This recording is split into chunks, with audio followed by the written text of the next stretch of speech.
Hi everyone. We create web applications with database connections every day in our life, right? What if I told you there's a way that you can have your boilerplate code for your application with a visualization available without writing a single line of code in just three simple steps? Step 1. Import a new workspace in your Monday application. Create a new board. We provided you with two different type of templates. You can choose either one of them.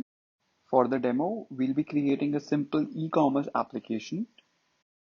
Let's create the tables for the application.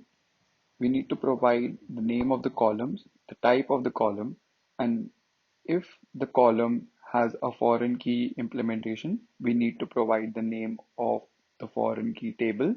Here, as you can see, the product table is having a foreign key implementation of the brand table. We've created a column with brand as the name, and we'll be selecting the type as foreign, and then we'll be selecting the table name. Now we'll be creating the other tables of the system, like the section, the order tables, the order and the product mapping tables, and so on.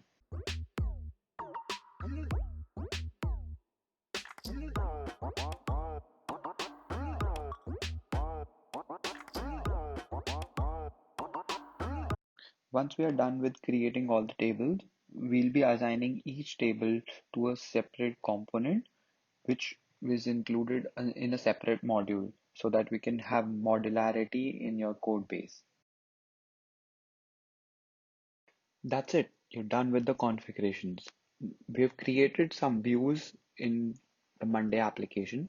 You can look at those views and have a gist of your application in a visualized format. Here is the view for your entity relationship diagram. Now just go and click on the build button and you will be having the code base for the application ready. Here, as you can see, the name of the modules are as you configured.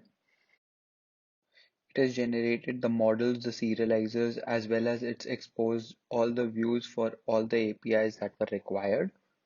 It's also generated a setup.sh file, which helps you in setting up the environment, and a migration.sh file, which helps you with migrating all the models inside each of the modules. Now, let's just try and run the migrations file as well as let's start up the server. We've used the SQLite database right now, but as you know that Django is a configurable system, you can go into the settings.py file and change the configuration to whatever database you want.